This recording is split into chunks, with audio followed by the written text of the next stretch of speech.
Mhm.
Mhm.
Okay, so hello everyone. Thank you for joining Girls of Royalty. We're having a couple technical difficulties, and Lindsey Walker, who's going to be joining us for our PRN. She'll be joining us in the latter part, but we are definitely going to get started. We want to say thank you to everyone that has joined us so far. We are just so happy that you decided to join us for our last panel. This is the last week, everyone, and it has been a great run through. I'm telling you, it's been amazing, and everyone is already talking about, are you going to be doing it next year? Are we going to have it next year? And of course, the answer is yes. We will be bringing it back next year. I'm very excited, and hopefully some of the panelists that you see or have seen from the past weeks, they will be joining us for this week. Okay, so we have three panelists this week. Again, the theme or the topic is really about building your brand. We're going to be talking about marketing and public relations, of course, PR. So we have some amazing panelists joining us for the building your brand. Really, all three are going to be able to contribute to all of the topics. But I do want to introduce our panelists. We have Kyona McGhee from Daughter of the King Royalty, which is based in Detroit. Which I hope that's right. Plays in Detroit. We have Raven Robinson from PR to Politics, and she is representing the New York City area region. And then we have Lindsey Walker, who will be joining us very soon, and she, name of her company is called PR Mentality. Of course, she's from the public relations, just like Raven Robinson, and she is representing the Atlanta area. So we're going to get started, and we're going to start off with Kyona. I had sent her some questions earlier, just to give her really a start. But I'm very excited that she's joining us. She represents not just any type of company. She is actually in the clothing industry. She sells apparel and also home accessories. She actually just came out with really, I like to call it luxury line because it's really gorgeous. But it's really like, she came out with pillows and all sorts of things to really help your house not just be fly, but be fly in a saved way. I really love it. And I actually love her shirt that she's wearing. I know some of you may not be able to see it, but it says saved. I love it. And it has like a lovely cut on it. So again, she's just representing Daughter of the King royalty. So I'm going to have her introduce herself. I know we had a lot of people tell us, oh my goodness, we can't wait to hear from her. So I'm going to have her, Kyona, you can unmute your mic, and she actually has her child Ryan with her. So if you see Ryan, he's right there. She's on mother duty as well. So I'm going to bring your mic up, Kyona, and you can introduce yourself. Tell us a little bit about who you are, a little bit about Daughter of the King, and we'll just start there. Okay, I'm not sure if everybody can hear me. I told Genesis this is my first time on Google Hangouts, so if I'm doing something wrong, please let me know, or else obviously I'll just keep doing it without knowing. But I am Kyona McGhee, and I am the owner and founder of Daughter of the King Royalty, and I'm a mother and a wife. As you may see my daughter come in and out of this interview in just a couple of seconds, but that said, I'm just going to run down the questions that Genesis so kindly sent me earlier, and if anyone has any in addition to that, I guess I'm not sure if we just put them up on the chat, Genesis, or how it works, but just feel free to go ahead. For first question was, how did Daughter of the King expand, and what were the setbacks that I experienced in the beginning? Daughter of the King really started out with just one shirt that had Daughter of the King and our logo on it, and it really just grew from there as far as basically the Holy Spirit just leading me into new designs and new t-shirts that I just personally thought were cute, and I just would throw them out there and see if anyone responded to them, and thankfully they have, and it's been a tremendous journey ever since it started. But expanding from there, like I said, it's just been going from t-shirt design to t-shirt design, hoping that people like it as much as I did. There really hasn't been any test market or any sample group or anyone outside of myself and my husband who I'll ask, what do you think about it, or what do you think about it? And a lot of times he may say he isn't too keen on the design. Sometimes he'll say he thinks that it really will do well, but there really isn't anyone outside of us who trying to come up with new things for Daughter of the King. Some of the difficulties and setbacks, just really wanting to do entirely too much too quick. Obviously, we don't have unlimited funds, and wanting to expand so quickly with the resources that we have, you can find yourself, drowning out and becoming exhausted because you're trying to do too much too soon. Very early on, we started an ambassador program, and which was a phenomenal idea, but at the time we really couldn't handle it and throw it out there the way that we wanted to. So unfortunately, it's fallen by the wayside, and I really don't have the time to pick it back up and revamp it the way that I would like to.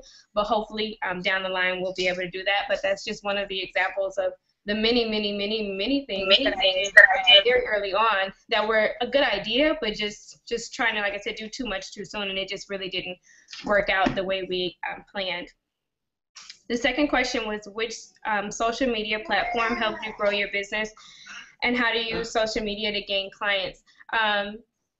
Social media, I love Instagram. I don't know who doesn't, but Facebook has its thing, and Twitter has its thing, and Instagram has its thing. I personally, I like Facebook, but it's kind of like the 90s to me.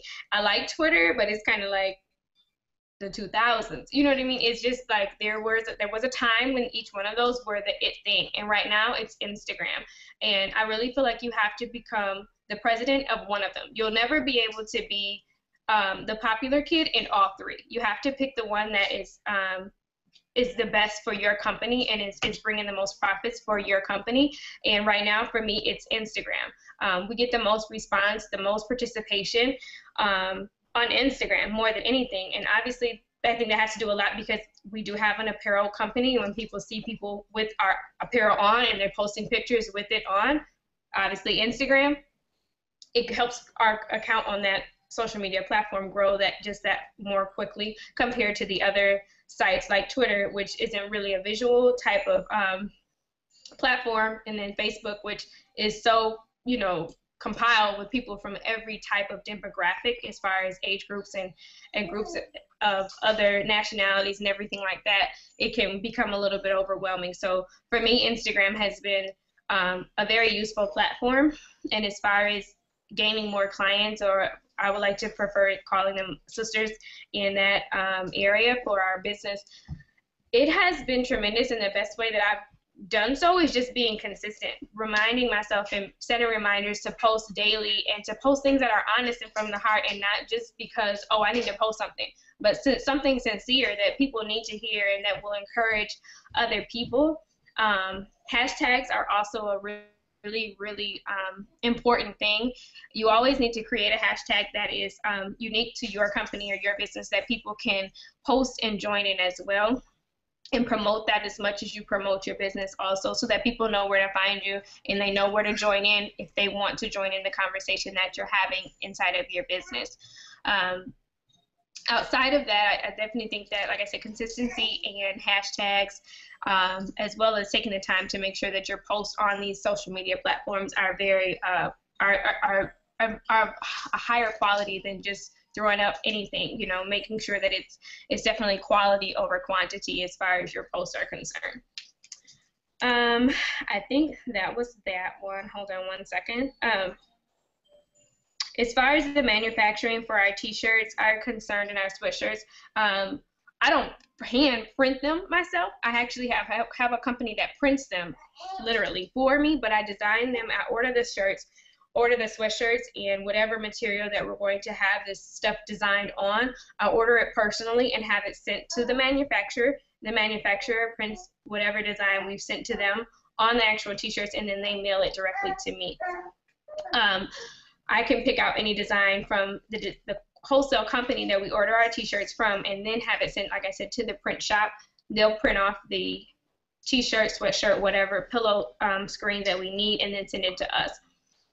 The throw pillows that we just came out with, those are actually sewn by hand, which is a lot more demanding than I thought it would be, but it was definitely a very rewarding venture to begin for our brand as far as expanding into the home decor collection. It's still the print shop that will print the images on the pillows for us, and then I will sew the pillows myself. As far as getting them out and complete, that part is definitely on me. And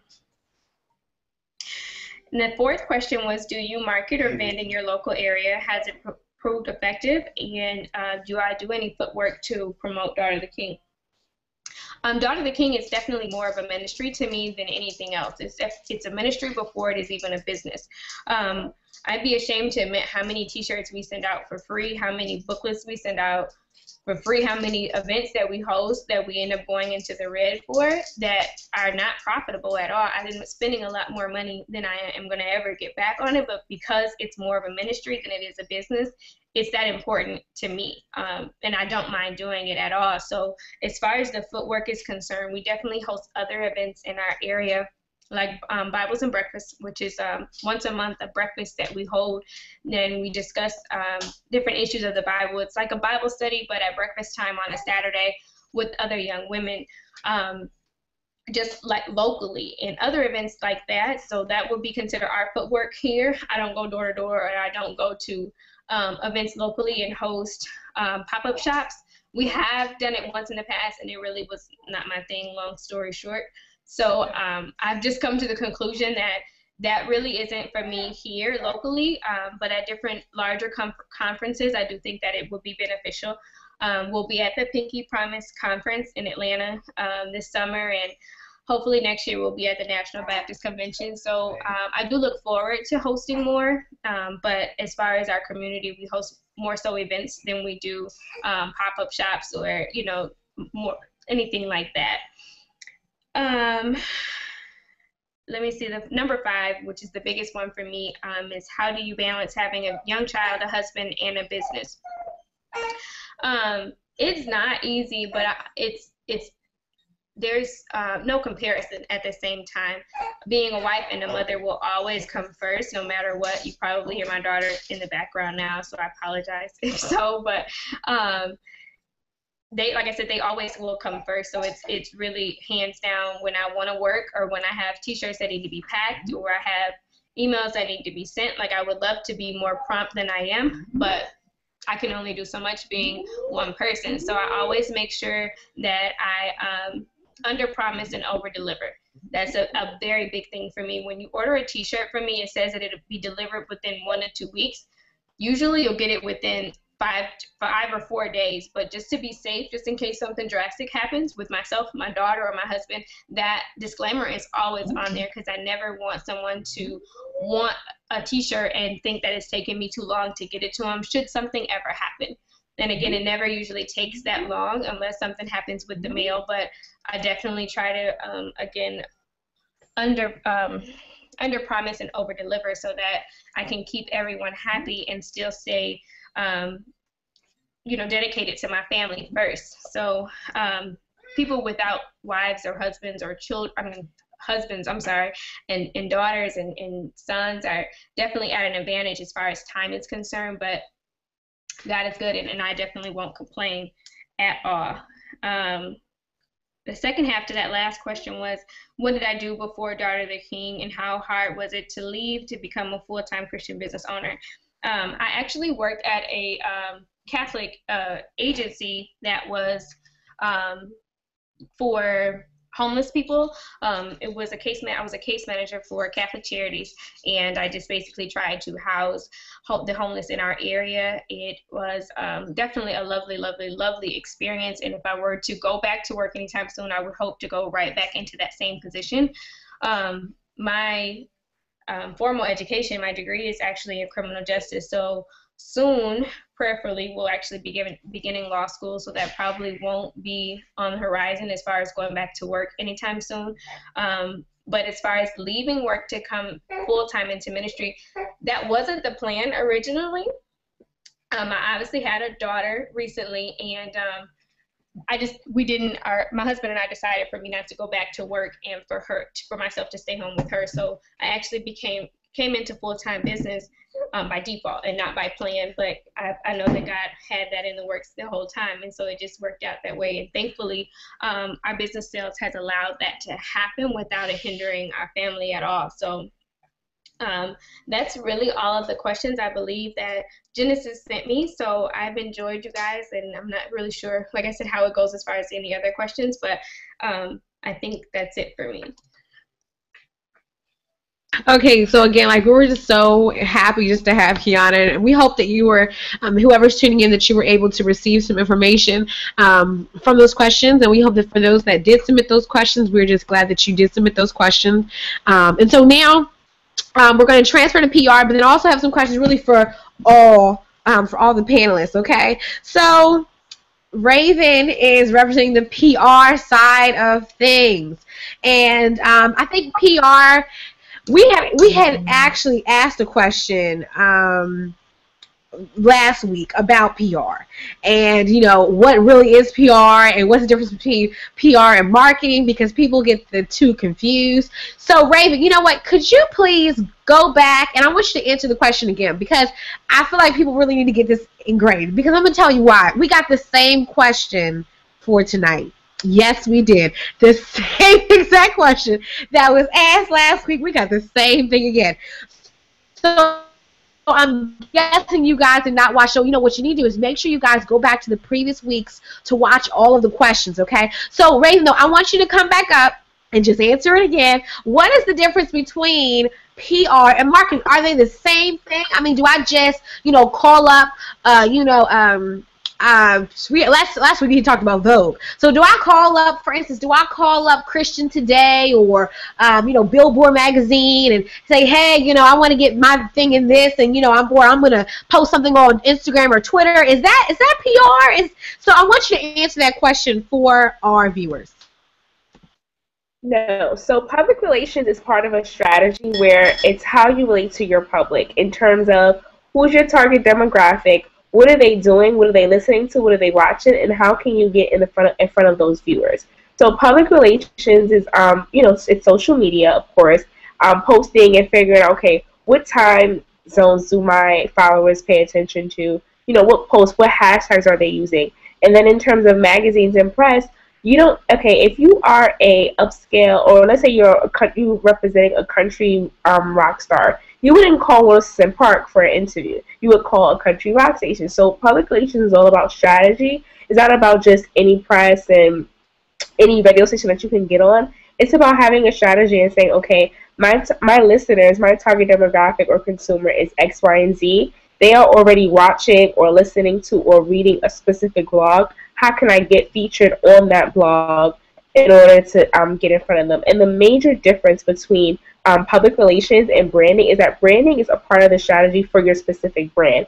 For instance, if you own a beauty salon, maybe, you have, I gave this example last week, a pink bow that you give to, with your receipts for all your, participants, your logo, things like that, or your brand. That's what the branding is. And it basically should be done across the board and uniform with everything. So if you have thank you cards, if you have packaging for your brand, receipts, everything, your branding means that they're on everything. People have cell phone cases. That's all part of branding, but that is not public relations, and people need to understand that branding can support a PR effort, but they are totally different things, because your PR person is not necessarily doing your logo or things like that. They're getting you more visibility, and the branding is so that when people have the visibility for your brand, they are seeing a uniform in colors, patterns, and logos and things like that. Okay, great. Okay, so we got a couple questions. We got a lot of questions about PR, because I think people in today's society, everyone's all about the quick. I think Marlene had when we did our nonprofit panel, we live in this microwave society. Like, I put it in, I get it out like immediately.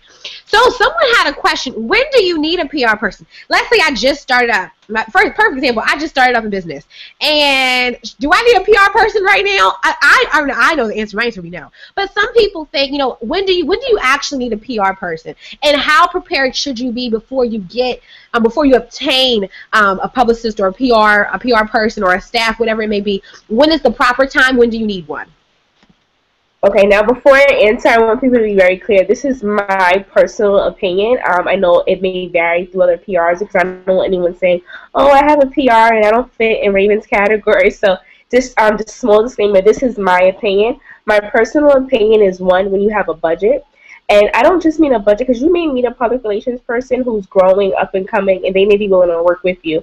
So when I say a budget, it needs to be a budget for your brand. Because let's say I'm super, super, super nice, and I say, okay, you know what, I'll charge you, a lesser retainer fee. I need to know that you're able to have a website that's up. That if we need to send someone a care package, you have the proper branding and receipts, and everything is together. So if you do not have a proper budget, you should, for your business as a whole, forget just considering PR, your business as a whole, because it's going to affect the public relations efforts.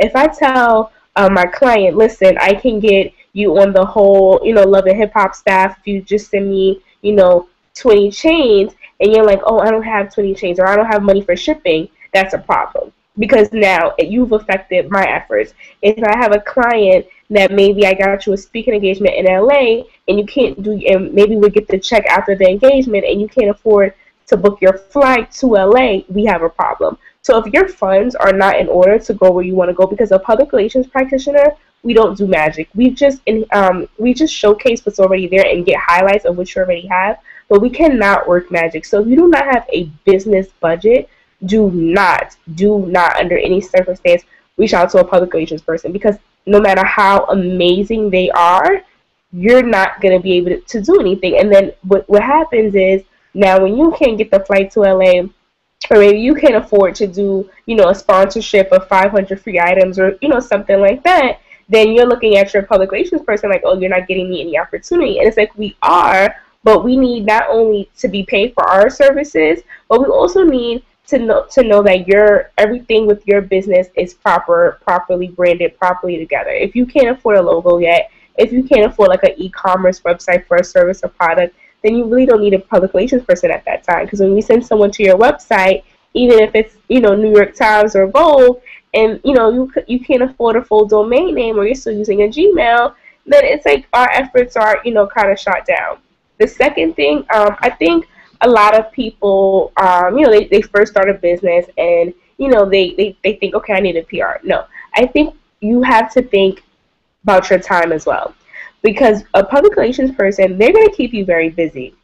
You should always have speaking engagements, interviews, blogs, things like that. Now, if you're someone that's working around maybe a full-time job and, building your business, if I book you an interview at 2 p.m. and you're telling me I can't take off work, we have another problem. So I think you definitely have to have, the time to really be engaged with your public relations officer, whoever you hire. And two, most importantly, you really need the budget, not just to pay them, but to make sure that you have the money to really support any of their efforts. Okay, great. Okay, so now here's the next question.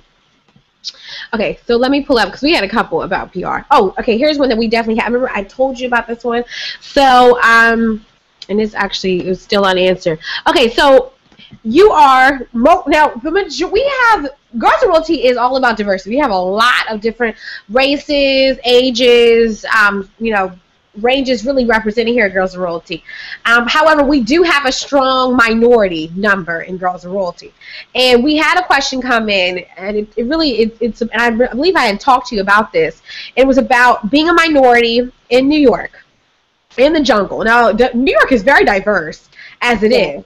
However, the question really was about being a minority in New York and fighting to get your place as a public relations expert, and having really the product that you offer is yourself, is your skills. You know, it's not something that you can ship out and say, hey, I'm going to ship you out some PR, you know. So how does that work? Because in your kind of field, how difficult is it to find your place as a PR person in New York City, of all places, where there are tons of people and you're a minority and you're a woman? How does that work? In my experiences, personally, I guess the bigger question is, you know, if you are doing PR, you do have a service, how do you get clients? I think, especially in a big city like New York, I think, in my opinion, that's actually the perk, because in New York, we always have events. There's so many people building their brand, so many affluent people, that is almost, in my opinion, kind of impossible, but something that I really suggest with anyone trying to build their brand as a minority, as a woman, is really just have the proper like, know who your ideal client is and just target that. I think the problem becomes when people are saying, oh, you know, I do PR, but they don't know whether they want to do, you know, art PR, entertainment PR, political PR, real estate, you know, law, healthcare. They're all over. So now what happens is you're trying to hop from events to event. You're trying to just pitch any and everyone, and you become scrambles, and it's very hard to build your name in a particular niche if you're a little bit all over the place. So I think something that's been really, really helpful for me is that I don't go to every event. I go to events that cater to what my goals are. If I know that my specific goal is maybe, you know, political clients or nonprofits, I'm going to galas that focus on that. Why? Because let's say you didn't know my name in January. If I go to 2 or 3 more events, I'm introducing myself and putting, you know, being bold, saying, hey, hello, how are you? And then I become a familiar face. But when you're scattered, it's very hard to kind of build clout in a specific industry, because you're a little bit over here, 1 or 2 people see you in this crowd, then we see you in this crowd. So I think definitely strategy is everything. First, you have to say to yourself, who's my ideal client when I get to New York? And, you know, in New York, you know, who do I need to kind of be around? And what groups or organizations do I need to join? That's the really good part about New York City. We have so many organizations and groups and meetups. You know, we have meetups.com, Eventbrite. You can just put it in any industry and you find them. And I think people really need to take at least, you know, 4 to 6 months to really say, okay, I'm going to dedicate solely to these events, or strictly because after a while you'll start seeing familiar faces. People will start referring you, and people will start identifying you as, oh, you're the girl that does, you know, healthcare PR, or, you know, you're the girl that works with artists, or you manage this, versus you just being all over it. And I think also, you know, it helps with, even with our social media, you know, if someone sees you at an entertainment event tomorrow, but then the next day you're talking about healthcare PR, but then the next day you're putting up articles about, you know, other things, people will be kind of lost. There are times when on my social media, because of what I put out, people will present opportunities to me. So someone will say, hey, you know, I know a friend that's, you know, doing X, Y, and Z. I know that's your expertise. Or I'm having an event, you know, in X, Y, and Z. I would like you to attend because it's fitting. So when you're on Instagram or social media, checking in all these irrelevant places, and you're wondering why your ideal client or people in your field are not referring you, that's why, that's the energy you're putting out. So anyone moving to New York City, I think it's really I don't want to say it's easy, but it really is reasonable to kind of like build your clout and build your niche because we have so much opportunity. It's not like other cities that are super small to where if you don't get in where you fit in with one group, you probably don't have a chance. There's so many possibilities, there's so many organizations, but step one is strategy. Really sitting down and understanding, okay, what industry do I want to do PR for, or is my service for? Who are my ideal clients? Then hitting the ground. Where are they hanging out? What magazines they're reading? What cafes are they going to? What schools did they go to? Because a lot of colleges do events for outsiders. So how can I attend those things? But strategy is like, I can't stress that word enough. It's just super important because it's really gonna depict what hashtags you're using, what events you're attending, and that's really going to be helpful moving in a big city like New York where we have so many options. Okay, wow. So I think that's a great answer. New York is a big city. Which means there's more people, more clientele. Okay, so now we're going to throw in a question to go to both parties or to both panelists. Okay, how do you build well, we had two questions. They're very similar. One was how to create an organization, how to build a team of people to help you build and succeed in your organization. That was by LENAF_. And then we have someone from Fitz Parker TV who asked, how do you build a team? Okay, so Raymond, you want to go first? So currently now under the I have some other ventures outside of PR, but currently like under my PR brand, I have two other people that I work with. I think for me, one thing I suggest, I know, like I said, disclaimer, these are all my opinions. Some people like to begin businesses, with close friends because they're friends, but not because they have the same interests.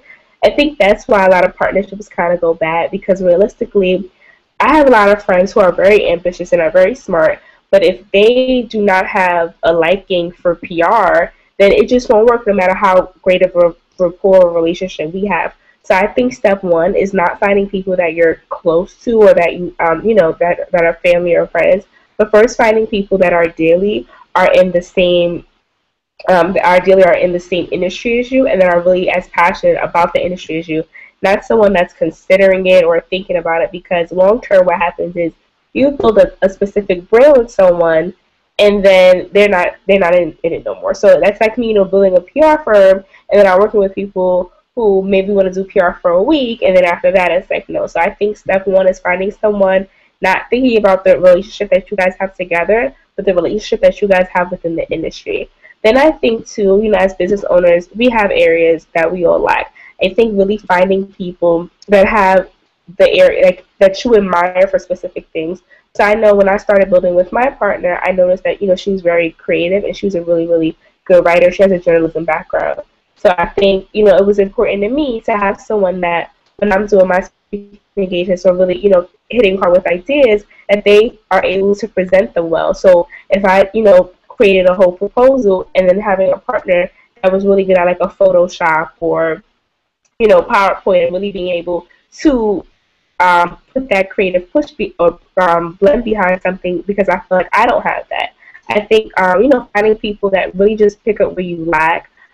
Industry, I think people tend to jump on things too fast. Remember, this is your company. Like I see people all the time. When you build a partnership, a lot of money goes into it, and then secondly, besides the money, you're not walking away from your brand. So let's say, God forbid, tomorrow I made a quarter a month, literally or 25 cents a month. I'm not walking away from my brand because it's my brand. Now, the other people that I work with, they can say, hey, this is not working, this is not my brand, I'm walking away from it. But if they have that same passion, this is a job that they will be doing anyway. So I think it's definitely finding people that have the same passion for the same industry, observing people's work ethic, never just partner with someone because it's like, oh, I see you do this, I want to work with you. No, it should definitely be, and I also suggest contracts. So every 6 months, you guys should really, really evaluate, is this working? Do I want to work under your firm? Do I just want to be a consultant on certain projects with you? Because some people will be really, really good on certain projects, but as an overall business, they're not that good. Because especially if you're the owner of the brand, you're probably, doing the administrative things, buying the business cards, doing things like that. And you don't want to, put that into someone who really doesn't care about your brand or can walk away tomorrow. So definitely always have a contract, and the contract should definitely specify all the terms of agreements. What happens if one of us decides to leave? What time period do you have to give the other person? What are the splits? Even if you're starting a business with your mother, I really, really strongly suggest you having a formal contract, just saying, what is the split, what's everything. I think if your partner is someone who maybe can't necessarily respect the fact that they have to sign into something in agreement with confidentiality and, just things like that, that should definitely be a red flag. Maybe the person is not serious. So those are things that I definitely looked for. For me, work ethic is very, very important because I feel like if I'm up, 7 a.m. and to like 1 a.m. working on things, I kind of need to know that someone, takes my brain as serious as me. So I think that was definitely something that I observed in our partnerships work, because I didn't just like meet them and say, oh, you're great. I met them, I observed them from time to time, seen some of their case studies, seen that they had some areas that I lacked, and that they, a little bit of strength. So, when you own a company, you don't own it because, you know everything. You just have an idea. But it's okay to work with people who are smarter than you in certain areas and know. I think some people kind of get scared, like, oh no, she never will, work with me, or this and the third. Like, it doesn't hurt to ask. And people are always looking. We're all growing, always looking for platforms and opportunity to grow. So I think definitely looking for people who just have that passion, and your relationship will grow over time. But never feel like because, oh, this person's my bestie, we should start a business together. You should definitely be like, oh, this person just is as passionate as me, and this is why we're going to go into business together. So when you build a team, there's definitely 3 core things to look for: their passion, work ethic, the skills, and just signing a contract is really important.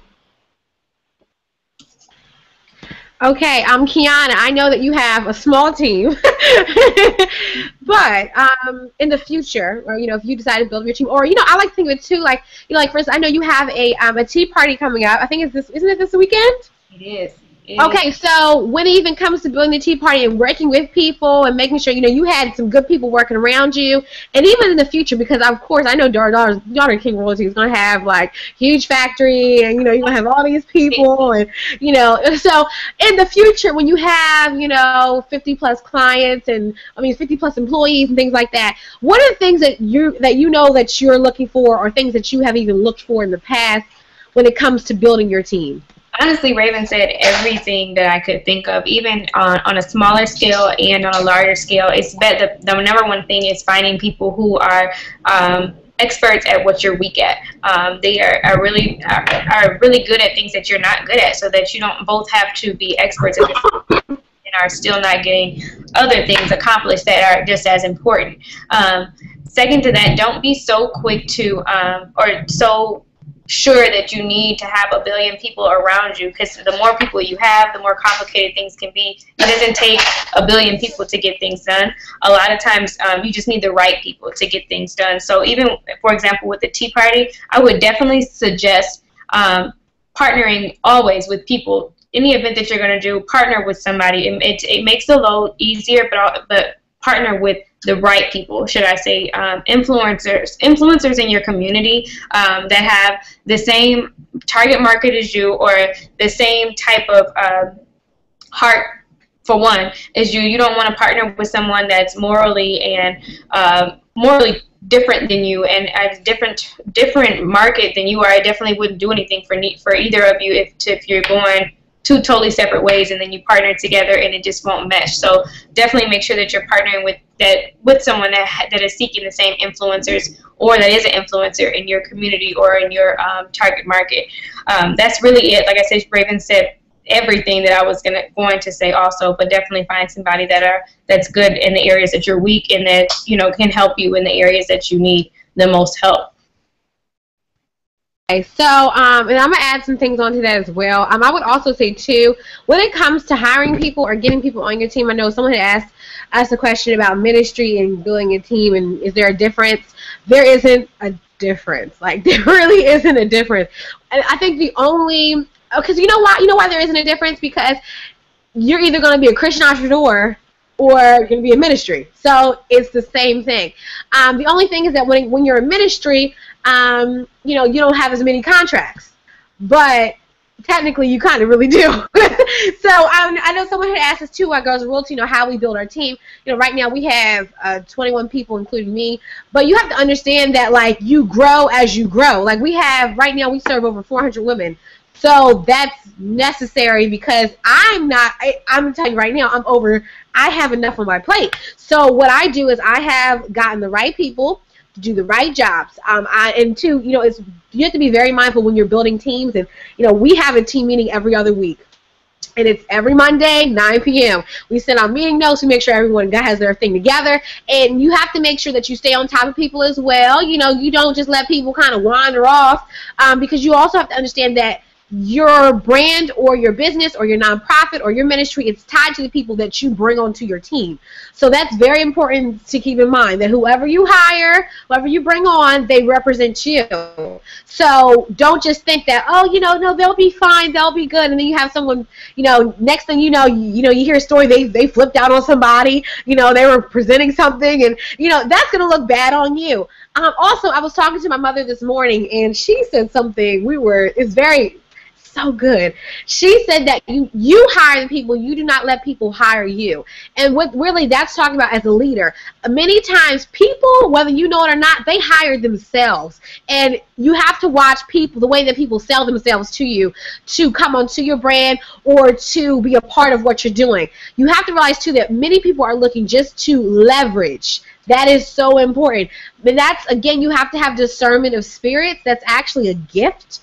It's actually one of the spiritual gifts, is the discernment of spirits. And that's, of course, operating by the Holy Spirit. So when you're in Christian ministry or you're a Christian entrepreneur, having the Holy Spirit will help you build a good team, whether you know it or not. Because guess what? You'll be able to discern spirits that you can't even see in the natural. Because it may look good on a resume. It may look good while they're working. They may have a good work ethic. They may have everything together. But you don't know what may happen 3 years later. But the Holy Spirit does. And He will help you say, you know what? Yeah, they look really good. They have great passion, but I see something in the future that you don't see, so make sure you keep that in mind. Also, you want to make sure too that when it comes to hiring people, I like what Raven said, that when it comes to like the little things, watch their reactions even before you add them to your team. Ask them questions. For Girls of Royalty, I actually talk to every single person when it's not like when you apply, you just come onto the team. You don't even do that for an interview. You don't do that for your job. But when it comes to Girls of Royalty, I talk to them because I want to know, when I ask you certain questions, how do you respond? I like, for instance, even like with our writers, if I say, you can't do this or that, do they get a little petty? Because I'm going to tell you why. Those are hints, and if you just overshadow that, later when you have everything built up, next thing you know, you have these like little issues, little problems that you could have gotten out in the beginning. The last thing too, I'm going to say in regards to building a team too, is that you need people who see what you see. They need to have the same glasses on that you have on, the same prescription and everything. I don't want to be with someone that they see left and I see right. You want to make sure too that, one of the questions that we have for Girls of Royalty is, where do you see Girls of Royalty in the future? And I know just from those answers who I'm going to call and who I'm not going to call, because what they see is not what I have seen. And also you can tell whether people have been paying attention to you or not. You want people who, they know what you're doing. They have been watching you for a while. They can tell you what you sell. They can tell you how you sell it. You want people who pay attention to what you do before you add them onto the team. They should have the passion. They should have the desire. But you also need to know that words are not enough. You need to look at their portfolio. You need to look at their past work. You need to see what they have been doing. Also, if they got fired from their last position, you need to know why they got fired. Some people lie on their resumes and they say, well, I left this job. Did they literally leave?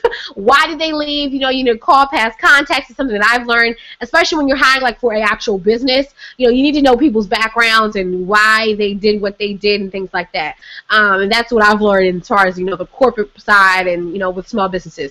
Okay, so we're gonna move on to the next question. These are questions that I cannot answer, but they can. Okay, the next question is from Tamisha Monet, and she asks from Instagram, how to write a press release, or any books with a template or outline of how to write a press release. And Raven, of course, that one is going to go up to you. Okay, so something that I strongly suggest is a book that I read. Her name is Deborah. I can't remember the last name, but it's called Corporate Success for Corporate Writing. That's a really good book. PR for Dummies is a really good book that has press release samples.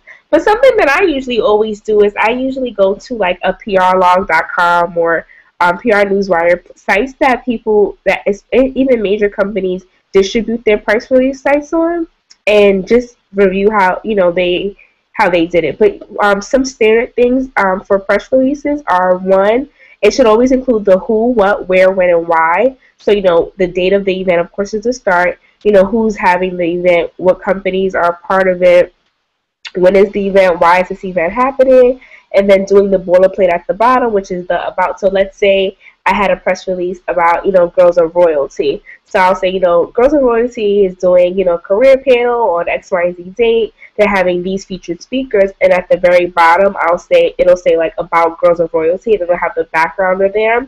I think that's very important because I personally don't like when I read press releases and the about of the company is like within it, because I just feel like it should be like the who, what, where, when, and why of the information, and that about me portion or about the backgrounder portion, I don't want it to take away from the details of the event. So I definitely think it's important to have it at the bottom for the boilerplate, but it definitely should always have, like, when you're reviewing your press release, ask yourself, okay, did I answer the who, the what, the where, and who, what, where, when, and why.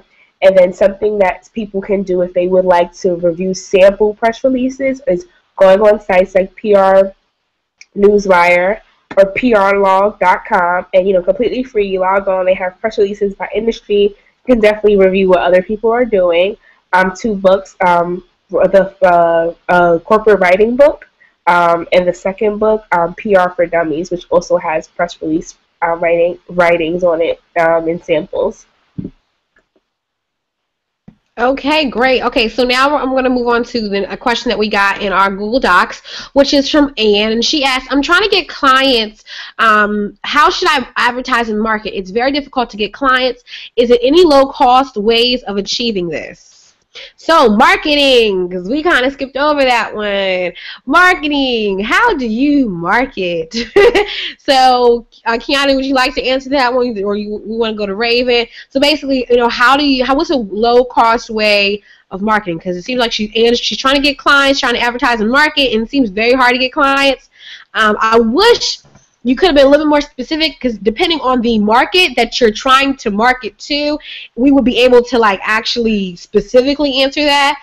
But overall, what are some low-cost ways of marketing? Do you want to answer that?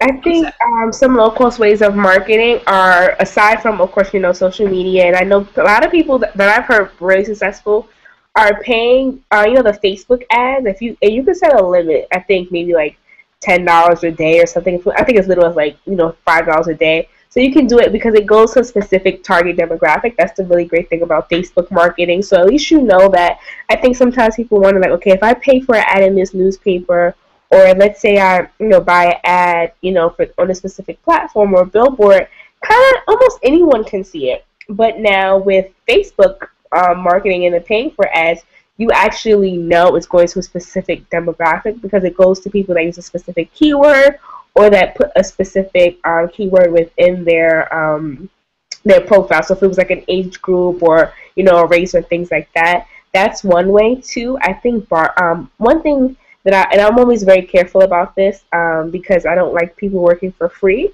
But I do think that bartering for ad space and like digital magazines or blogs is also really cool, especially if they're correlating with your target demographic. And the reason why I say the bartering works with the online is because with traditional newspapers, you're not gonna go to the New York Times and say, hey, I'll barter with you for something. But with an online publication or a blog, it may be a little bit easier to connect with the founder or one of the editors, and you can, ask, hey, I'm doing this event, I'll put your name on the logo, if you guys, throw, my brand on the sidebar for about a month or things like that. So I definitely think if you're someone who can't really afford marketing at the moment, think of effective ways that you can barter to kind of get your brand out there and advertised out in the world.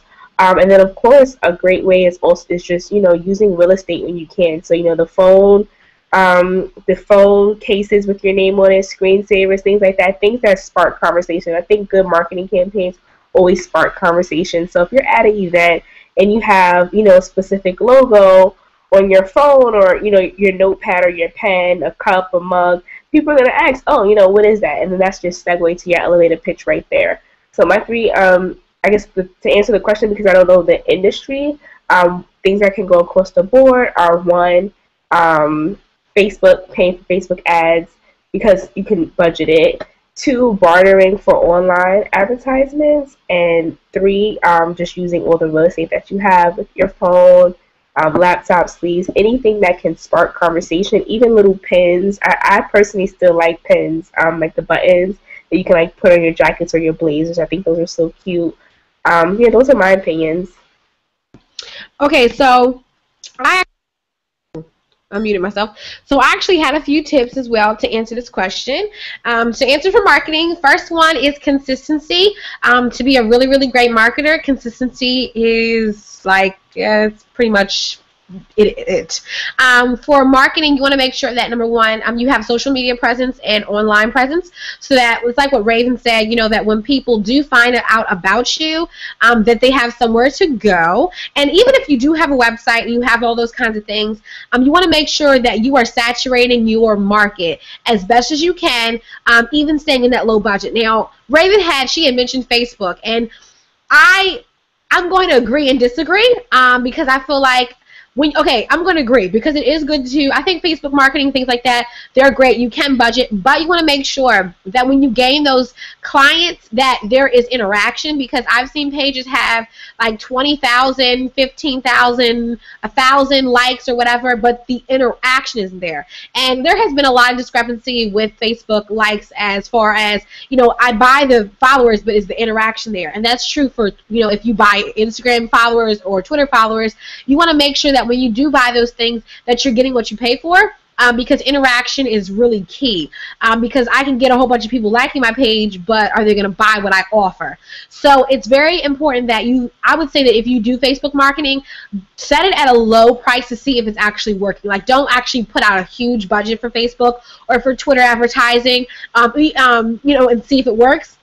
I would start low. Google AdWords is a great place to start, but it's very important that you know what kind of words, what keywords are important. And there are actually some great tutorials. We did them for our business. I work for my mother. She owns a private school, and we did them, and it actually worked out to be great. What we did, there was a ton of tutorials online and ebooks on how to effectively use Google AdWords. It can be tricky at first, but you can get the hang of it, and you can also set a budget.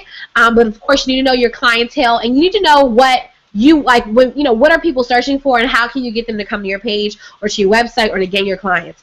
Also, with whatever clients you have, word of mouth is very important. So you want to capitalize, be personal with whatever you're doing. If you are actually sending out items, send thank you notes, send, hey, checking up on you, just want to see how everything is going. Did you enjoy your purchase?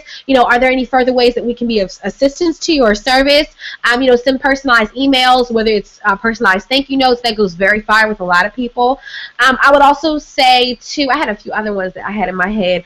I'm trying to think of it. What is it? Oh, maximize your social media space, and be consistent with your posts. I think Kyona had mentioned that too, with her consistency when she posts on Daughter of the King. But be consistent with whatever you do. Social media is starting to become a customer one-on-one or a customer service place. People are going to ask questions about your products and about your services.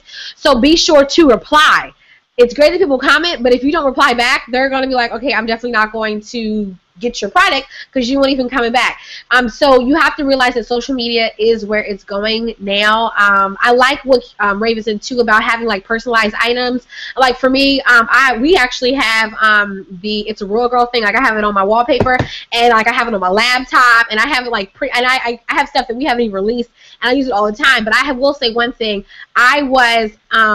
I was actually out at the mall, and someone was calling me, and like I have my everything, like my screen lock, everything is my iPad, everything has the It's a Real Girl thing, and it was ringing, and I had actually set one of my team members, when they call me, it actually has like the Girls of Royalty thing on it, and they're like, "Hey, Girls of Royalty, what's that?" And I was actually supposed to answer the phone call, but I did later. But I was like, "Oh, Girls of Royalty, it's an online ministry, a Christian ministry-based network of women of all ages. And then from there on, you give your elevator pitch, of course. We're based in Delaware, and our goal is to, spread out the word of the gospel to all sorts of kinds of women through social media and online ministry. And they're like, oh my God, that sounds so. And then, you just kind of keep on going up from there.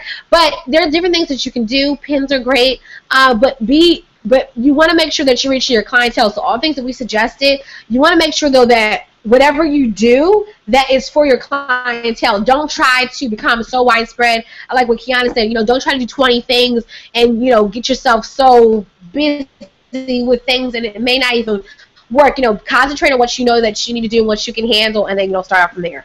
Kyona, do you have anything that you would like to offer? How can a person who's, they need some more clients, how can they effectively market at a low budget? I was just going to say, we haven't spent $1 on marketing at all. I'm not sure if you guys can hear me. My thing is a little tripping. It's storming here too, so it keeps Xing it out. So if I have to come back in, I'm sorry. But anywho, we haven't marketed at all as far as spent actual funds on advertising by any means. As far as the bartering, though, that has worked out tremendously for us, and not even in terms of technically marketing, but I'm sorry, can you guys hear me? Okay, I can't hear you guys, so I'm just going to keep going. There's what we've been doing technically as far as finding influencers. And when I use the term influencers, I mean people that have influence in separate communities, people that other people look up to that are in our target market. For example, Megan Good would be an example. We haven't got in contact with her yet, but she is like the influencer that we're aiming at as far as people that are Christian, that are not afraid to speak their mind.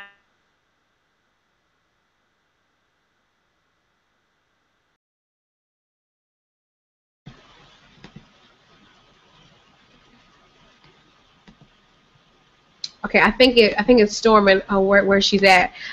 So we're gonna wait for her to come back in. I think I think it's storming. Oh, never mind, she's good. She's good. She's back. Okay. Can you hear me? I'm sorry. Yeah, you're good. Yeah, I thought it was storming. You frozen. Okay, you're good. Go. Keep on talking. Keep on talking. Okay. Send them a badge, a personalized box of goodies, and not just our items, but other things that are from the heart. You know what I mean? Different type of items that are genuinely from the heart. Send them a package that is specific just for them, and hope that they like the things. And of course, if they like it and they love it, that's when they're going to tell other people about it. And it's only a plus if they share it on Instagram or social media. Then that just sends you clientele and customers and sales instantly off of things that work organically. You know what I mean? And you don't have to create an ad or go in a magazine or go in a newspaper or go on Facebook, because in this day and age, people know when they're being marketed to. People do not like ads. Period. When a commercial comes on, people walk out of the room. When ads go up and down the side of Facebook, nobody wants to see that. So obviously they started putting them in the middle now into our news feed. But when you see them, you scroll right past them unless it's something that is just exactly what you've been looking for. Chances are your eyes scroll right past it. Uh-oh. Okay, I think the storm came back on. Okay, so, yeah, the storm, I know it's affecting several areas. So, but she was basically talking about, no one really likes ads, and that's really become true. Don't be like what I consider an ad stuffer, and don't try to be that website where when people go to your website, you have like 15 ads all over your page because you're trying to gain revenue. That is very important. Okay, we actually had, okay, she's coming back on. Okay, Kyona, sorry. Anyway, you can pick right back up. Long story short, it's very important to find influencers that are in your target market. And like I said, that's just people who have a following of their own that are in your target market, even if they're celebrities or just popular in their own community. Find those people, send them a nice care package that includes some of your items, and it can go an extremely long way, not only to their following, but to followers that you just never even knew about. So that's the route that we've taken instead of doing the traditional marketing route, and I think that it definitely will help your business grow organically rather than trying to shoot in the dark as far as Facebook ads and everything like that. No pun intended to anybody that uses them. I did before in another business that we use, so that's not a problem either, but I've just found that this way has worked better for us. Okay, great. Okay, so let's move on to the next one. I'm trying to break into the hair business, but need a different approach because there is so much competition out here. Yeah, like everyone is trying to sell hair. It's the new thing. So,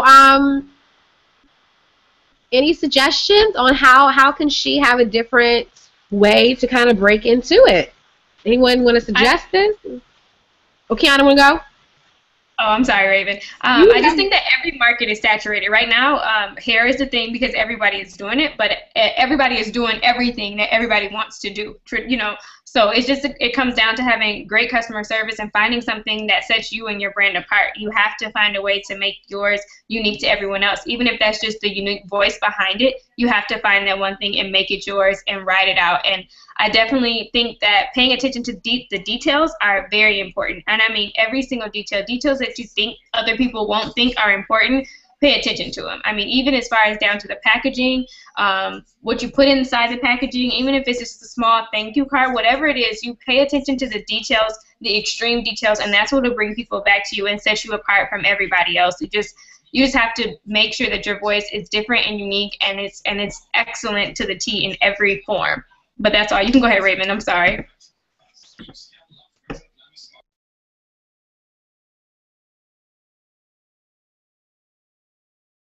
Raven, hold on. Okay, hold on, Raven. Okay, go. You're good. Okay, sorry. I was gonna say, although I'm not in the hair industry, something that I think that's important to set yourself apart, not only in any industry, is offer other things that kind of serve you as an expert. So I think I'm a firm believer that, and this is why I like the whole PR to politics, political strategy, because I think, when politicians, they don't come in a room and say, I'm a politician, so vote for me. It's, hey, I'm a dad, so vote for me. Or, hey, I was a former principal. I really care about education, so vote for me. So I think the same approach is good for the hair industry, where can you offer things at your shop? Can you do a sew-in course, or something? Can you, maybe on Instagram give hair tips or something? Because I think as of now, people are seeing it like hair, hair. I can get that from my homegirl. My homegirl can do it. But when you offer a full experience and you become an expert within the hair industry, people will start saying, no, I don't want to go to my homegirl. I want to go to them because they have this or they have that. So I think, take a step back from actually showing the hair and maybe the sewing, and actually just show yourself as a hair expert, and think about, especially if you're someone who has a beauty salon, think of other things you can start incorporating within your shop to make you more money. And those things can range from, a class on how to clip ends, a class on, sewing. And this way you charge people, a short fee, have some little drinks and things like that. And just think of other things that you can do, or events you can have in your shop, even a live demonstrations. Get super creative. Maybe do specials during prom season, or go into schools during prom season and show the girl. I'm a firm believer of think big. And I think what happens with that is people who may have not known about the brand will start becoming really loyal customers. Even if you did email blasts for everyone who came in, monthly report, hey, do you see our new styles, see our new colors, just to kind of retain them. But I think step one is take a step back from showing the weave on Instagram, because realistically, if I see some hair on an Instagram picture and another brand posted, to the eye, unless you're a super hair expert, they all kind of look the same. So my second bet would maybe be see what price is cheaper. I don't know, but they really look the same. But when I see an experience, when I see a specific IG page showing other things within that industry, I'm more inclined to kind of say, oh, okay, maybe I'll kind of shop with them, even though A, B, and C offer the same thing. Yeah, right. Oh, sorry. Yeah, that was Kyona. Oh, Kyona, want to go? Yeah, I was just saying really quick to piggyback off of Raven just said, just like she said, with people who can't really tell the difference from just looking at an Instagram picture, which is which. At the end of the day, people do business with people, and I've gotten that out of a book or probably from my husband, I don't know, but it's the truth. And it's people don't do business with your business. They are doing business with you at the end of the day. So no matter if you have a separate account from your business account to your personal account, people are doing business with you at the end of the day. So you always have to make sure that you are on. And I don't mean that in a fake type of way, because as you were speaking to discernment earlier, people know when you're being genuine and when you are truly passionate about what you're doing, and they'll see right through whatever it is that's going on. So I just think that you should do things from the heart and do things the right way, and you will always succeed in one way or another, because at the end of the day, like I said, they're going to do business with you as a person and not with you as your business. You know what I mean? I've made dozens upon dozens of mistakes as far as Daughter of the King is concerned, forgetting the package items, forgetting to send items. Who does that?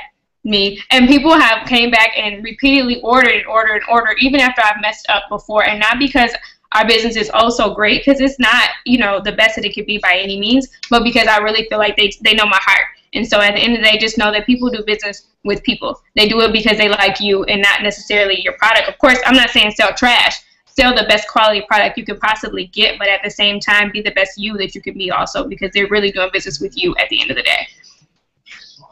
I also love what Raven was talking about with the experts, how, you know, as far as being an expert in your field, that is actually, I was reading a marketing book a couple weeks back, and that was actually one of the tips as far as becoming an expert in your field. Now, of course, this does not apply to all businesses, but especially if you're in the hair industry, nails, whether it's clothing, like, you know, if you're a stylist, certain kinds of fields. It's really being actually an expert on blogging. That's becoming a huge thing. You know, having, like, for instance, a lot of even ministries, they have a blog, they have like a side page or something that they're doing to also provide an extra service. They provide, you know, inspirational messages, and, you know, keeping people really sustained spiritually, and that helps people, because people understand that it's more than just a business. Like, it actually becomes an experience.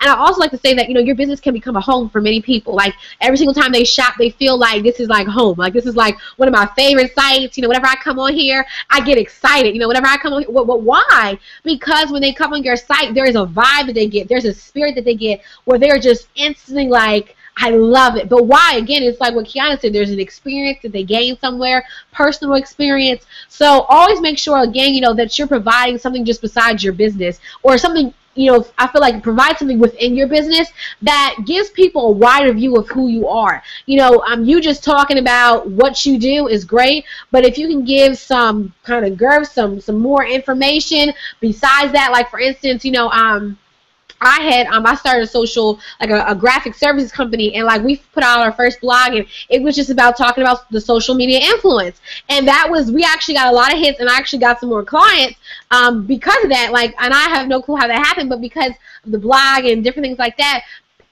people were like, oh my goodness, like that really is. And I watched the videos, it was wow, you know, I really understood that and why it's important. So, like, I feel like blogging is great. I think that people are really starting to love blogs as far as gaining clients. One of my favorite influencers, I love this woman, her name is Mia Ray, and like I really started to get into her because of, like, you know, she had offered like this lifestyle, and I was like, OMG, like I loved it, because, and then I was like, wait, same girls, different hair, and it became, of course, that was a part of her branding. So, but again, I actually started following her from seeing her blogs and seeing her talk about fashion, and then she had a business, and that actually pulled me to her business to actually be one of, you know, to purchase something. So again, you know, adding that extra touch, I think that will help your marketing. It will help you become different. I also love Snob Life. I love Snob Life. I'm like, that's like my, anyway, so, but like, why do I love Snob Life? Why do I feel like I'm a snobaholic, or whatever you may want to call it, or I'm about that Snob Life, or whether it's the glamaholic lifestyle? It's because they've created like a nation, like, of women, because they had great marketing skills. And why? Because they offered experience. Like, okay, Ming Lee, she did, first of all, I watched her Pronto Weave video at least 30 times, and I failed like at least 10 out of the 30. But I watched it because she was providing me tips on how to actually do a sewing cap.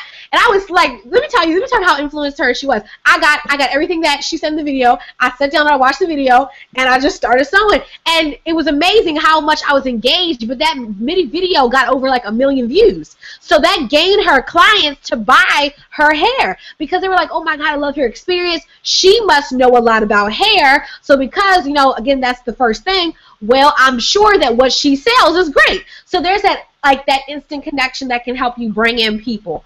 Okay, so we have Lynn joining us, and hopefully she will be on here. Lindsey, you know, hold on, let me make sure that I can get you on here. Lindsey, can you say hello to our women? Hello. Hi. So we're glad you joined us towards the end. So we have just actually we have a few, actually we'll do like 2 more, and then we will be done. Okay, so we got some more coming in, so I'm just grateful that people are sending these questions. Okay, we are almost done. Okay, does everyone need PR? We got this question again, but does everyone need public relations? And also hold on. One was, does everyone need PR? And then the second one was this. When breaking out as a brand, excuse me. Oh, someone commented. Great, someone's watching. When breaking out as a brand, what are the specific steps that people should follow when it comes to creating your brand? Okay, so again, let's answer this first one. Does everyone need PR? Does everybody need PR? Lindsey, how about you answer that one? I would say if you are really looking to expand your business and to take it to that next level, yes, you do need PR. You need PR not necessarily as a startup, because I always encourage people to make sure that you have your essentials first. So first, make sure that you obviously have your company name together, that you have your logo together, that you have your slogan and your tagline together for your business, that you've kind of done the background research and you know exactly who your target audience is, who you're serving, before you engage in looking for a publicist. Because what a lot of people don't know is that as publicists, and Raven can agree as well, there are a lot of different hats that we wear. We can do consulting. We can do, I have a branding biz package, which just kind of helps people to get their logo and all those things together. But what most people look for when they say they are looking for a publicist or do I need a publicist is they are looking for people to pitch them to the media. And for that step in particular, you have to be ready. You have to have your press materials together, and that's kind of something that we help you with as well. So if you are if you're ready to expand, of course, obviously, if you have a product together and out there, then yes, go ahead and take that step as far as looking for a publicist. But if you're just starting out, you may want to hold off and wait, because you may not need PR at the beginning stages, if that kind of makes sense. Okay, definitely. Okay, yeah, that definitely makes sense. Okay, the next question, of course, is what are some things that are important when it comes, what are some of the steps when it comes to building up your brand? So I want to answer that one first. I would first say that you need to know what you want. A lot of people, like when they first start up their business or whatever, they don't really have an idea of what they want. You need to first of all, no matter whether you're a nonprofit, ministry, whatever, you should always have a business plan. I know that as a ministry, like, why do I need a business plan or whatever? You still need to have some kind of plan that details who you are, what do you do, what kind of clientele, or who does your ministry serve to? Because there are certain ministries that serve to single women, certain ministries that serve to just single women and married women, but in the young category. There are some people that serve to the older category. You need to know exactly who your clientele is. Like, for instance, Kyona, she said Megan Good. That was like the type of person that she's trying to market to. So with that kind of person, you now know, you have an idea. Obviously, she has an idea of who she's trying to market to. Now, we knew from what Raven had said, she had said that whenever, you're doing PR, you shouldn't be that person that's just trying to, like, do everyone. You need to know exactly who you are PRing for. You need to also know what do you, as a PR firm, who do you PR for, right? So you always need to be specific. So I would say when building your brand, you need to know who you represent, who you're trying to reach, and then also when building your brand, you need to be consistent in your details. You need to be consistent in your colors. I always tell people, have specific colors that you have in mind. Like Girls Realty, you will always see pink somewhere. Anywhere there will be pink somewhere. It's probably because I love pink, so that's right. But you always see pink somewhere on the website. There will be pink somewhere. On Shop GOR, the GOR is pink. So you always see pink somewhere, but there's also, like, for instance, there may be specific fonts that match your brand that you see consistently. Also, I think, like, contrast colors are, I always love the black on white. That's always classic. But you should know what kind of branding you want? Like, do you want like the funky kind? Are you more minimalistic? Are you, is there kind of like I remember I had one client, and I love the way that she opposed it with her brand. She wanted it to be sophisticated, but she didn't want her brand to look like it was so expensive that no one could afford it. So she was more of an affordable yet chic, and that's actually the way that she's going to be building her brand, is that even with the way that she words her details and her content, even when in her wording, it's not going to seem like she's offering a $10,000 packages. Even in her content, it's going to seem like it's affordable yet chic. So I think that when it comes to building your brand, you need to be specific. You need to know what is I would like to, even though theme is kind of corny, but like what do you want it to look like? How do you want to envision? And then also I would like to suggest when building your brand that when it comes to starting your brand, start right. Start right. Don't start like you don't care. Start right. There are a lot of people, when building their brand, it took them 3 to 5 years to build it, and they didn't just like come out when they thought about it. They actually took the time to build their brand so that when it was presented to the world, it was actually of quality. Like what Kyona said, make sure that whatever you do, it's excellent. It's at the top. So I want to actually start with Kyona with this one. When it came to building Daughter of the King royalty, because I remember I had followed you, and you had showed like a t-shirt that you first had, that you had first put out, and you were like, I'm so glad that, Ty basically like this is the first design, and God, I guess he was working with you on your creativity. So when it came to building Daughter of the King royalty to where it is now, and Lord knows there's just so much farther that Daughter of the King is just going to rise to higher heights, when you even got to the place where you are now, how did that go, building up your followers, building up your brand, building up this Daughter of the King kind of nation?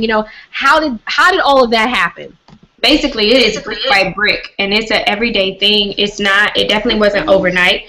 We launched online in May of last year, so it's definitely been a blessing of the growth that we've had since then. But it began the November before that is when we first got the idea to make this a business and not just a hobby. So it's brick by brick, post by post, and I mean that as in every Facebook post, every tweet, every Instagram picture that you see is a part of your brand. Everything that you do is building your brand brick by brick by brick by brick. Everything that you post needs to be consistent with your brand promise. It needs to be consistent with what you stand for. It needs to be consistent with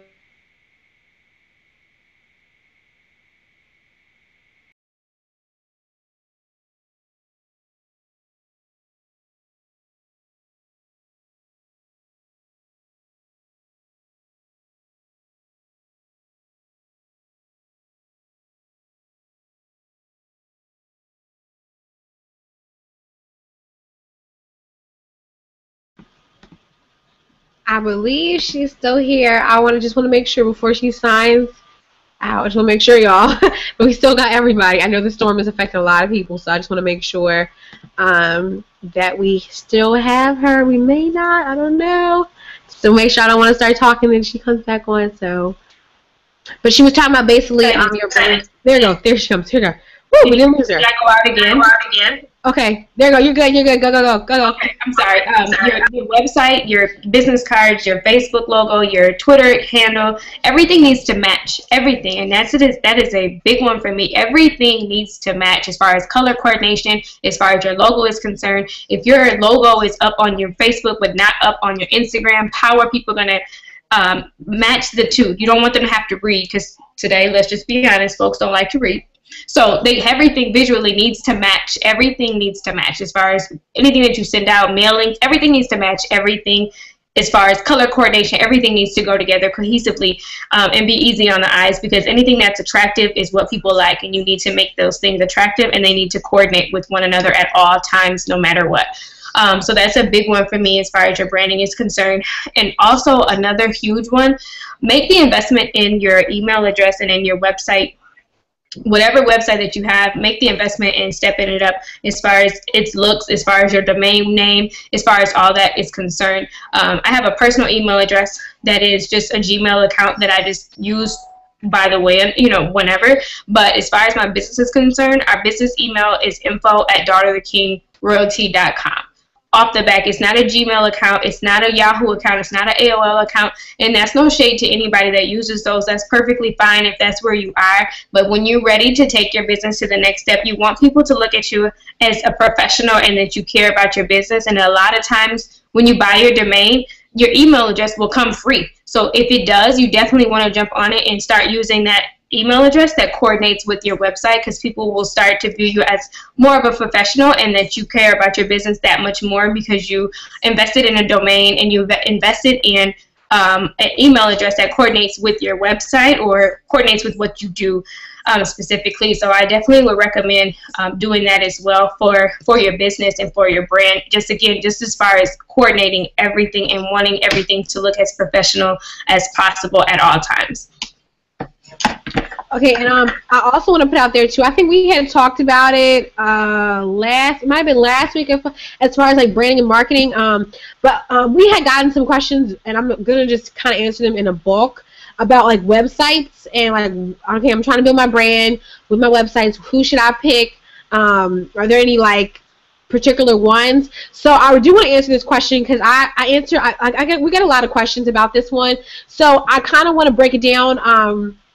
As far as, you know, what websites you should pick, especially, and this question was, we had a couple, one was particularly to like WordPress, and then a couple one was like for build it yourself websites. So I want to make a couple things clear. Number one, when it comes to build it yourself websites, they are great, especially for startup websites or for startup builders, and you can customize them. However, some are better than others only for what you do. So like for instance, Wix is who Girls Royalty uses. However, I would not use Wix for certain other businesses, especially if it's a startup business that is still gaining SEO and is kind of still getting like recognition online. Because like for instance, if I have a hair company, I would not use Wix starting out.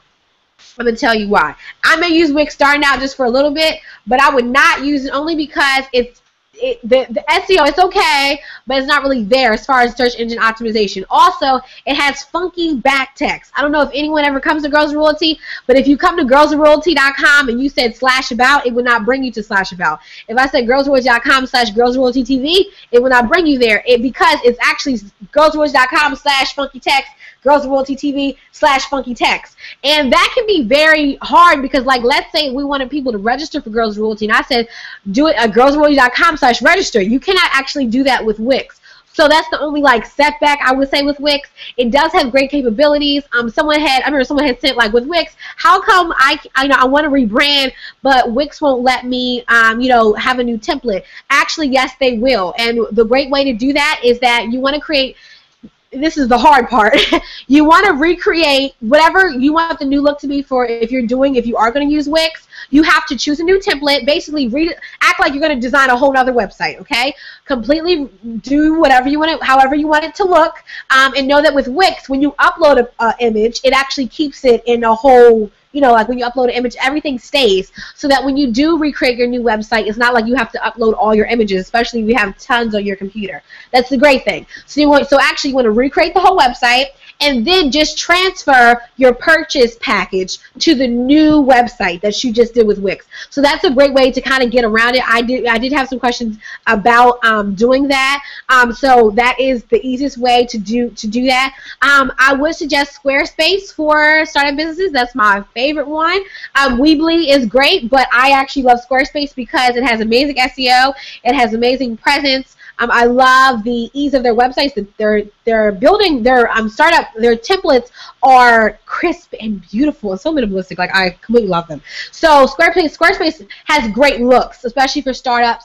That's the one thing that I love about Squarespace. Weebly is great. I would not suggest GoDaddy. GoDaddy is great for buying your domains and things like that, but it's not really great for like doing like your own websites because they just look very basic. So you want to have a nice look, but you want to make sure that you invest in a domain. That's very important. And the other thing that I was going to say too is that when it comes to your marketing, you need to have some kind of email sign up. If your website doesn't have an email sign up, you're not doing it right. I know people, they don't even have everything together on their website, but the first thing you see is, hey, coming soon, sign up for our email newsletter. That should be there. Where do you start? Use MailChimp. MailChimp is a great way to build up an email newsletter. It's actually free up to 2,000 email registrants. So you can actually add them yourself custom, or you can, you can actually have people sign up and they have forms that you can embed on Facebook. They have links. So MailChimp is great, okay? You can also export the addresses from your Gmail account and put them up into your MailChimp. However, you have to know that with MailChimp, it's going to send it out like it's email marketing. So if someone has a Gmail account, it may not actually come into their, if you're familiar with the new Gmails, it sorts them into tabs. So just be careful that you let people know, hey guys, we're using a new email provider. Just make sure that you may need to check the marketing or promotions tab for us, and just drag us to your regular email. You can use Constant Contact as a tip, but if you want to go free, use MailChimp. I know Girls we use Google Groups just because we're not actually like a marketing company, so we don't actually like want us to come up. So we just use MailChimp. Would anyone have any tips as well, like for startup businesses that they can use as far as like helping their branding, or just like freebies that you've come along? We had a lot of people ask us about like free tools. Everyone wants to do things for free. So what are some free tips that people can use, or websites or providers, or things that they can use to kind of help their website get started up and not break their bank? MadMimi is a great one also. Besides MailChimp, it's very user-friendly, to say the least, and you can upload a banner to put into your email listings or your newsletters that you can send out to everybody. It works wonders, and that's who we use. But just like Genesis said, you have to make sure that you let people know where to find it, just in case they say they're not getting your emails if they have a Gmail account. But I find that MadMimi is like amazing. So if you have tried it before, I definitely would recommend it, and it's free also. And I think you actually get 5,000 a month. Don't quote me, but I know it is a lot of newsletters that you probably never ever even get close to, but you have so many that you can send out a month, just like MailChimp. But it is extremely simple and easy to use. So I definitely would recommend that too. And depending on what type of business that you're in, Genesis actually sent me one. I'm not even sure why she didn't mention this one, but it is amazing. There was an app for signing contracts called Sign Now. I've fallen in love with it, and I've only had it for like 2 days. Amazing. And if you don't have that, I definitely would recommend it. And any other apps that you can do on your phone, you definitely want to be able to respond to people as far as your business is concerned immediately. So having your email addresses on your phone, any app as far as communication is concerned on your phone, PayPal or any other.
Woo! Okay, guys, so I don't know what happened, but my Mozilla just wanted to active, guys. Thank God, like, we're still alive. Oh my goodness, it's like scared everything out of me. Okay, so we're back. I was like, oh my God, everything just crashed. Okay, so Kyona, you can pick up back to what you were saying. Oh my goodness, it scared me. Okay. I don't even know what the last thing was that was heard or not. But. Oh, you were talking about Sign Now. Oh, okay, yeah. I would just say that was a really good app as far as signing contracts that you actually introduced me to recently. And you can sign contracts on the go on your phone, and it is like the best thing ever. And I didn't even know about it till Genesis sent it to me a couple of days ago. But that app is, and as well as any payment systems that you use on your website, whether it's PayPal, Square, whatever, you want those apps on your phone, and those payment centers, swipe thingy-majiggies with you at all times, as well as any other email correspondence that you can get on your phone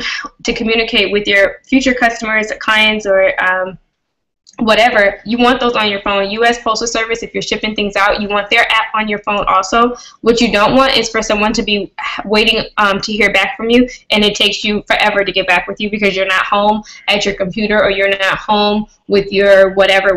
You want these things on your phone at all times. So if there's an app to go with your business, by any means, get those apps. Not just PayPal, but the shipping services also. Not just PDFs that you can get in your email, but the sign now, to where you're able to sign them and get them back to people immediately so that you can always respond right away. Anyone else have any other like things that people can use as far as freebies or items that people can that they can use to help them with their business? Yes, I want to actually kind of piggyback as far as PayPal is concerned. I know that, you know, a lot of people have their own preferences as far as the payment methods that they use, but I myself have the PayPal debit card, and I absolutely love it. Anytime that a client pays me or anyone, you know, may pay for my book or something like that, the payment comes directly to me.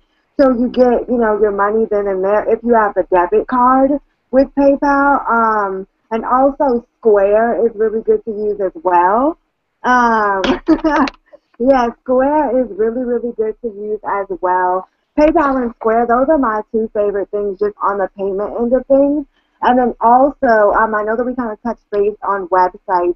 So what I would suggest for that is I am a WordPress fanatic just because it's so easy to use. I can just go in on my website. Whatever I need to change, I can change there. Even tutorials on YouTube that I can look, you know, and if I need to really figure something out and there's no one to help me, I can just, you know, use YouTube as a way to figure out what I need to get done.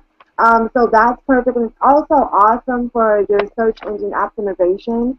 You know, using those keywords and the taglines in WordPress as well, just to kind of build your online presence and your visibility.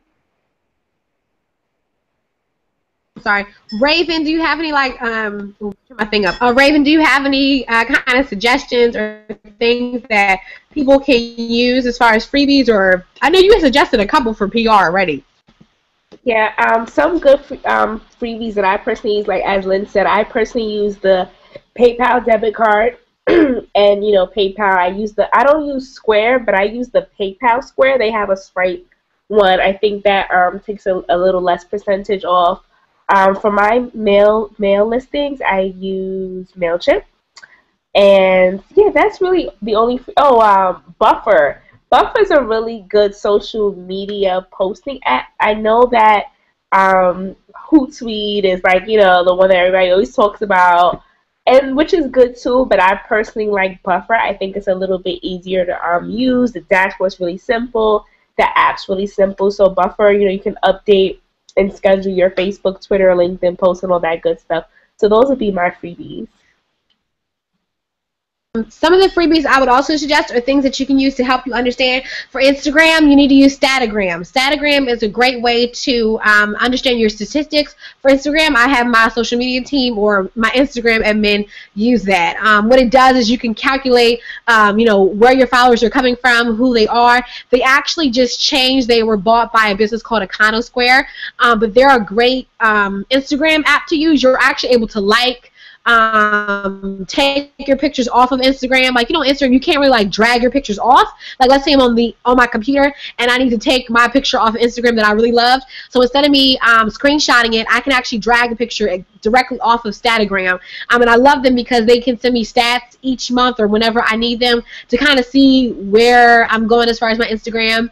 For Twitter, because I tweet from like multiple accounts, like I have like 4 different accounts I tweet from, I use TweetDeck for Mac. TweetDeck is really great because you can have like multiple columns, like Hootsuite, but I like it for my desktop. So I can have like multiple columns for my different accounts. I can choose which one I'm going to tweet out of, and it's really great to use. It's really easy, and I can like customize my columns as well.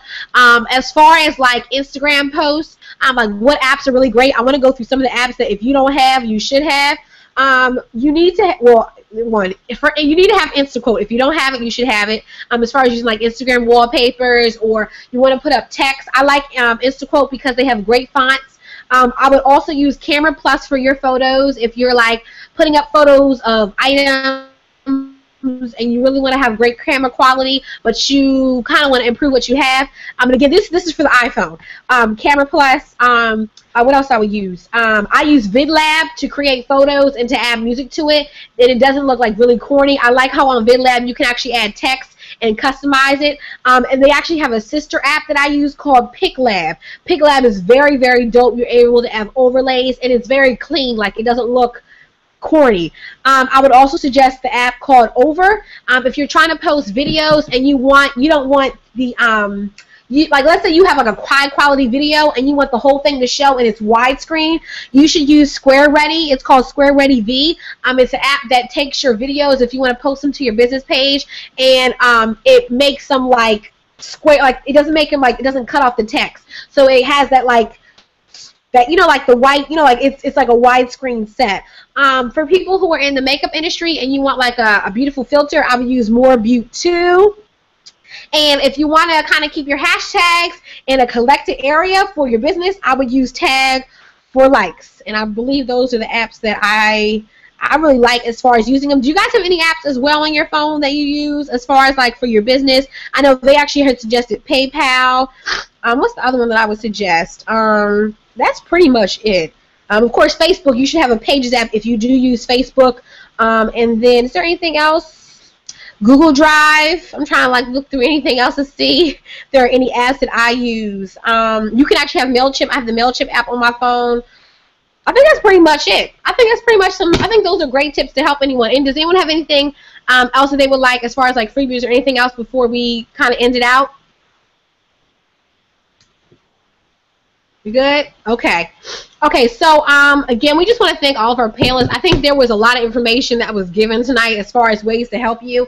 I think this is a great way for us to even end our panel. I think this was very informational. I've seen in the chat box that a lot of people, this was helping a lot of people as far as, obtaining information. I hope that you have enjoyed Faith and Finance 2014. It's been a lot of panelists, a lot of information. If you ever want to go back and view these past panels, you can. They will be on our YouTube page. And again, that's youtube.com/girlsofroyalty, and you will be able to watch all of the faith and finance panels from all the weeks. There are tons of hours of footage for you to watch to get all of the information. I do suggest you going back to previous weeks and getting a notepad and writing those things down. And before we go, I do want to say that Daughter of the King Royalty, Kyona McGhee, they're offering a free t-shirt for you to win.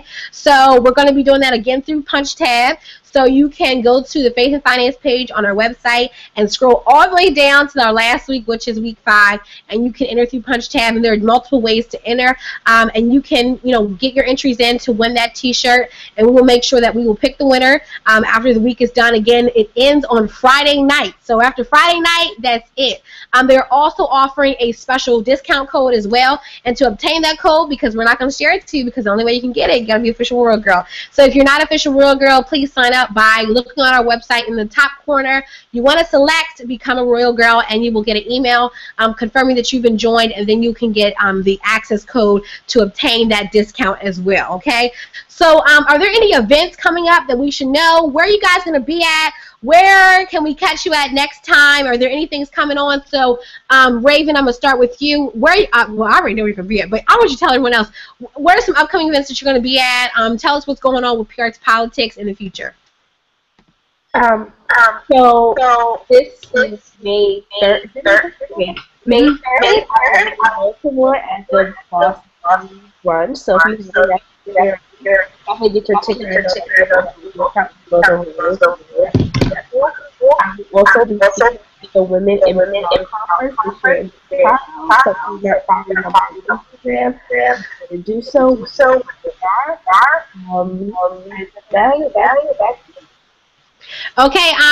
Okay, so Lynn, what's going on with you? Anything we should just keep in mind as far as PR mentality? Anything going on?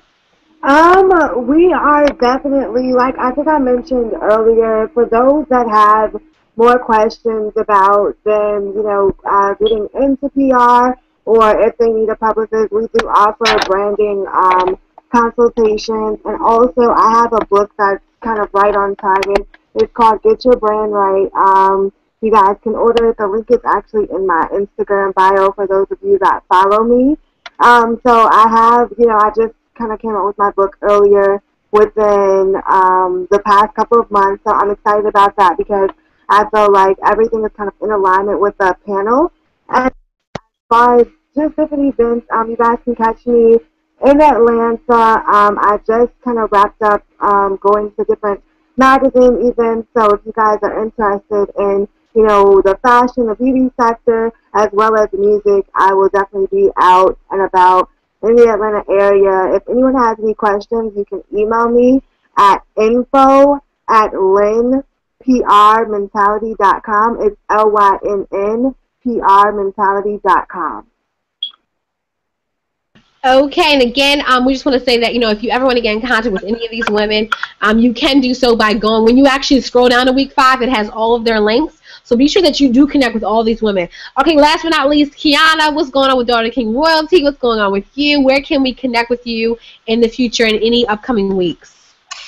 We have the Tea Party that's coming up this Saturday, but if you don't live in our local area in Michigan, I'll be at the Pinky Promise Conference in Atlanta this summer. I think it's at the end of July. That will be the next big thing that we are at.